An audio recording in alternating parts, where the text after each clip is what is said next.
depuis là, il va dire non, je ne veux pas des habits comme ça, des tresses comme ça, des chaussures comme ça, comme ça. Et c'est ce qu'il va faire. Et là, il touche dans le comportement. Il dit quoi? Il faut qu'elle écoute avec une entière soumission. Je ne permets pas à la femme d'enseigner, oui, ni de prendre de l'autorité sur l'homme. Mais elle doit demeurer dans le silence. A été formé le premier. Oui. Pas Adam qui a été séduit. Oui. C'est la femme qui séduite. S'est rendue coupable de transgression. Oui, comment il fait?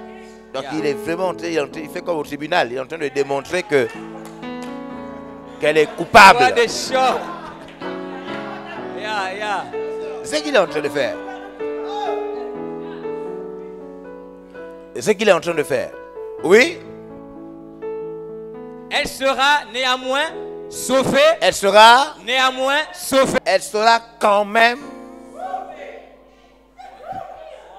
Donc les jeunes sœurs qui au lieu de penser à devenir des servantes de Dieu et qui pensent à devenir des femmes mariées, vous êtes vraiment perdus parce qu'en vérité, on n'est même pas sûr que vous allez rentrer au ciel.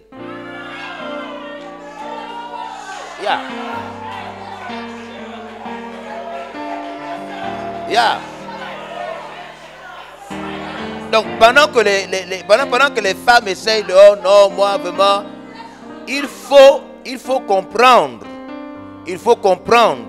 que la première femme vous a mis dans une situation difficile et délicate.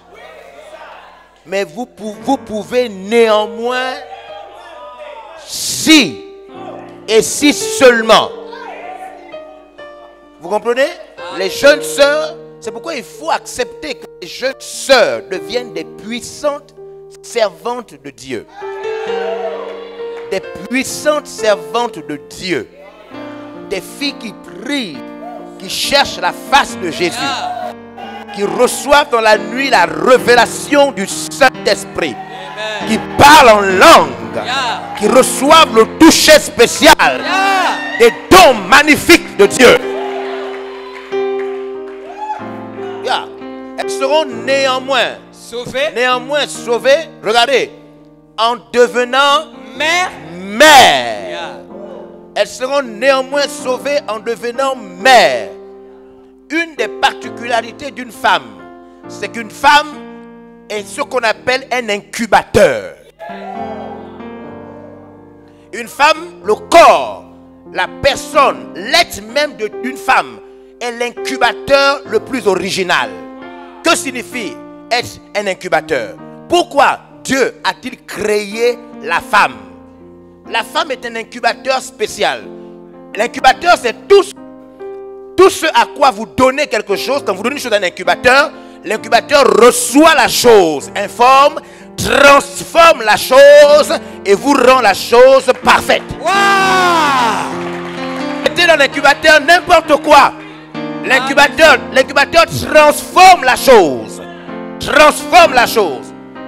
Donne la vie à cette chose et vous restitue la chose sous une forme parfaite, arrangée, transformée, finie. Wow. Vous comprenez? C'est pourquoi ce texte est mystérieux. Parce qu'elle ne sera sauvée qu'en devenant mère. Elle ne sera sauvée qu'en devenant mère.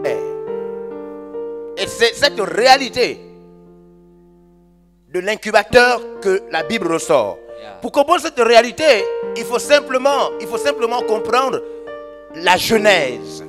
Ce passage est lié directement avec le commencement de l'existence.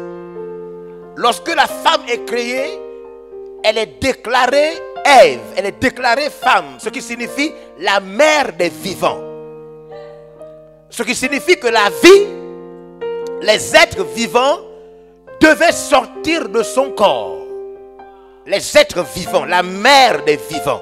Les êtres vivants devaient sortir de son corps. Son corps a été spécifiquement créé.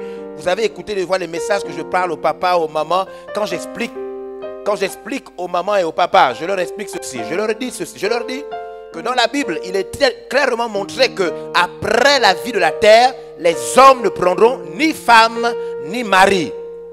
Pourquoi? Parce qu'ils seront désormais comme des anges. Et je leur explique ce qu'on appelle la mission masculine et la mission féminine. Vous n'êtes pas un homme à l'intérieur de vous. Vous n'êtes pas une femme à l'intérieur de vous. Vous êtes un esprit neutre.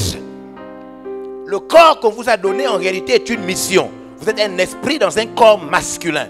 Vous êtes un esprit dans un corps féminin.